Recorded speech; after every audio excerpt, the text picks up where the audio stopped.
Hey everyone, hope you're doing well. I'm gonna try to record this for the second time. The first time I was not having good audio. Um, I don't know, quality just sucked. We'll see if I can change that on this one with my ghetto headphones. But anyway, people or a couple people have asked me to make some more videos on Bitcoin. I admit I haven't as much lately, and there has been a lot going on. Back in June or so, we had the all-time highs of Bitcoin at 3,000. Ethereum at 400, and Litecoin more recently hitting their all-time highs of around 55, or between 50 and 55. It's always a little different on each exchange, but a big reason why we're having so much turmoil right now is one, of course, is because we were at those all-time highs. We were way overextended. If you look at some of these charts on a 1 year, you just see Bitcoin running up from like 500 here all the way up to that 3,000. Ethereum, down here like around 10, 11 bucks, all the way up to 400. And, Litecoin, not as dramatic, but still around $3, all the way up to $50. So we were due for a correction for sure. But more recently, what's kind of causing a lot of the problem is the August 1st deadline for what needs to be done to solve the issue with scaling for Bitcoin. And they have the BIP 148, the UASF, the UASF X2, and a few other options. Basically, the whole scaling issue is in 2009 when this was all created. When Bitcoin does transactions back and forth between people, there's like a 1 megabyte size block that takes all the transactions and then just goes back and forth. So back in 2009, a megabyte was pretty big. A megabyte was a lot. But this is 2017. We've gone from megabytes to gigabytes now to terabytes. So we keep expanding how much we're handling and doing. So Bitcoin wasn't originally designed to handle this much, which is fine. If you look at the internet and how it started out, like late 80s, early 90s. All you could do was basically send an email, and that took sometimes hours, and you had like a slow connection, dial-up connection, and so slow. And then you progress all the way to today. You have 4K, high quality live streaming, data that you can have just in seconds. We've come so far with the internet because it continued to fail when we try to send pictures and emails, try to send videos, try to send streaming, try to do all that, and it failed, and then we kept fixing it, working it, making better and better and better. That's progress. That's what's supposed to happen. Bitcoin is basically going through the exact same thing. It needs to scale up to handle more load so it could progress. And a lot of people are kind of comparing it to where it's at right now as like the internet back like in the 90s or something like that. It's still great. It's still got a lot of potential, but it's got a long road to go before it gets to where we need it to be. So that's the whole issue with it. But the main problem with this debate is it's basically two egos, at least in my opinion, fighting for control of it. Because one, which I believe is the Bitcoin Unlimited side, which I think is along the lines with like the miners, which a lot of them I believe are in China. I think like 80% of Bitcoin is mined in China, I believe is what they say. And the other side is the Bitcoin Core, which is like the programming team, which I think is based in America. And they each have their own ways of how to solve the problem, but neither of them really want to work together, or at least it seems like neither of them want to work together on it.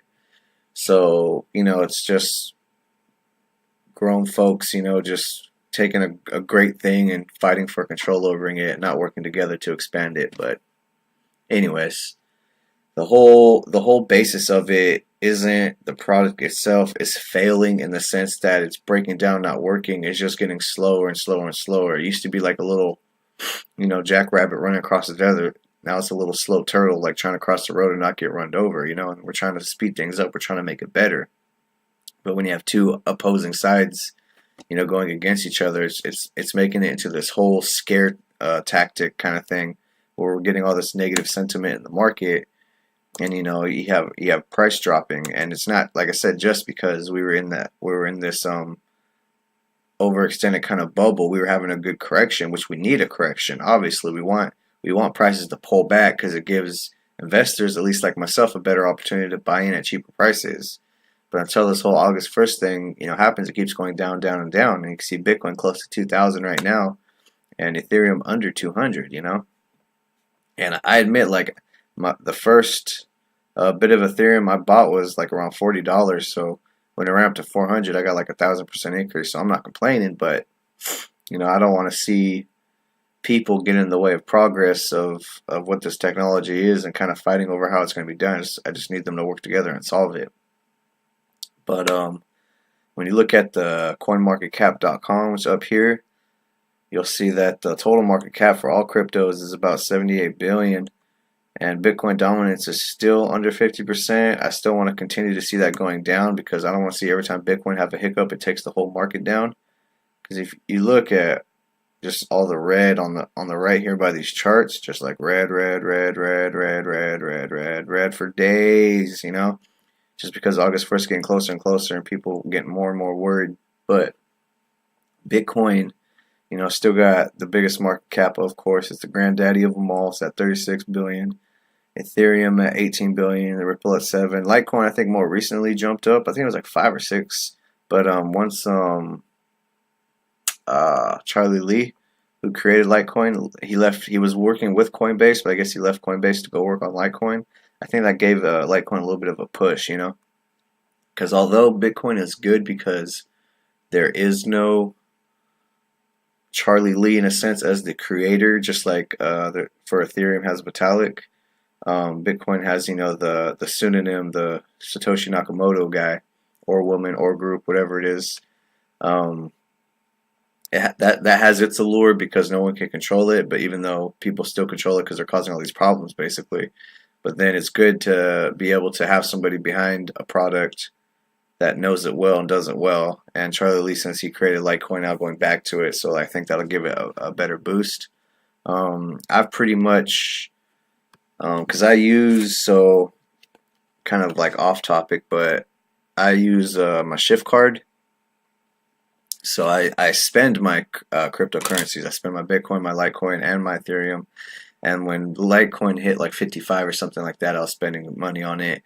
And when Bitcoin and Ethereum were closer to their all-time highs, I was spending some money. So I was basically cashing out some of my gains, which is really nice. And it's awesome too because you could spend your money like currency. But I kind of took advantage of all the hype, and we were bubbling up kind of high, and now everything's depressed. So I want to add more money into it, but like right now, just my main focus is day trading, so I'm kind of just leaving cryptocurrencies alone.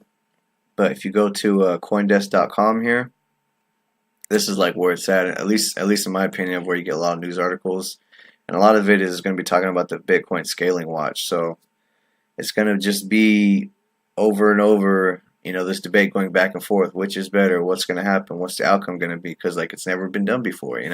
This is new territory we're going into. But like I said, it's exactly like the internet. As it continued to fail to scale, and we kept improving it and working it, we have to just go through all these processes. But we haven't really learned from that, I guess, because now Bitcoin, we're doing the same thing, which is fine. It still fails to scale. That's fine. We still improve it. But we have two competing egos basically going at it to try to see which one's better, and they ultimately want to get more control over it. So leave it to humankind to always want to fucking control everything. But I personally I want to see it get done. I'm a long-term investor, so I want to start seeing it just start curling back up and going back up in prices and getting some more money because I want to buy more stuff. But you can get a lot of good info on this website, and a lot of it I think is going to be relative to August 1st deadline and what's going to be going on with it. But ultimately, I think, and if you want more info, I would highly suggest you check out this guy. I mentioned him in another video. Andreas, there we go, Antonopoulos. His YouTube is AANOTP or AANTONOP.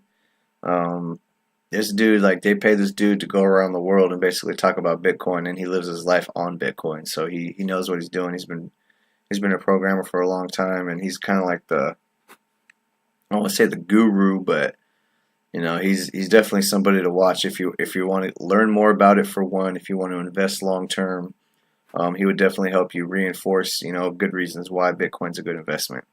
If you're into day trading and stuff like that with Bitcoin, maybe not so much, but I mean it's always good to learn more about the product of what you're buying and selling. But as far as other Bitcoin news, like to me, that's the main thing that's kind of killing it right now. It's just this fear sentiment, like what's going to happen, and not a lot of people are. At least I've noticed, like, because I've been watching some like interviews, like the programmers and stuff. They're not sounding like, or they're not sounding confident that the outcome of this is going to happen the way they want. But they're not necessarily like freaking out because this is since Bitcoin has started since 2009. It's had its ups and downs. It's just part of it. But it's one of those things where like everyone's crossing their fingers. Like I hope nothing bad happens, but I don't know. I'm not a programmer. I don't know fully enough on how to go in depth on what they want to do, but all I know is the whole scaling part is just trying to get more transactions in that block to make the back and forth sending of money faster. So I think one option was to separate the block and have a smaller block, which is just for like just the names or something like that.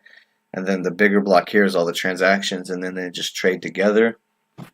Another way was the UASF X2, which is just adding a second megabyte block and having them go together, which I think is good because then you're just basically doubling the size. And I think there was another one. There was like prior to BIP 148, there was another BIP 1 something something that was kind of leading into it. So there's a lot going on with it, but basically they're just trying to figure out how can we speed up transactions. Do we do it this way? Do we do it this way? What's going to go on? And then these guys are like, I got a great idea. And these guys are, I got a great idea. And both of them hate each other. So they don't want to work together on it. Hopefully the closer it gets, they'll, just squash their egos and just fix it so it just works smoothly and everybody's happy. That's the ultimate goal. But anyway, I'll touch more on it later on. I'm more looking to see what happens after August 1st. That's like the lead up is going to be interesting, and then after August 1st is going to be really interesting because I want to know what happens. I want to see what happens, but we'll look forward to that. In the meantime, I'll try to make some more videos on it. I'll try to stay up to date. As always, if you guys have any questions, feel free to leave in the comments. If I said anything wrong on here about it, let me know because, like I said, I don't know enough about the programming behind all of this to make quality videos in my opinion and opinions, but I do the best I can. And then always help me out, like, share, subscribe. We'll keep this channel going. Anything at all you guys can think of you want me to make a video on, just leave it in the comments and I'll try to do that. So with that, I hope all is good. I hope you enjoy your weekend, and I hope this all gets hashed out in the crypto universe very soon. So talk to y'all later.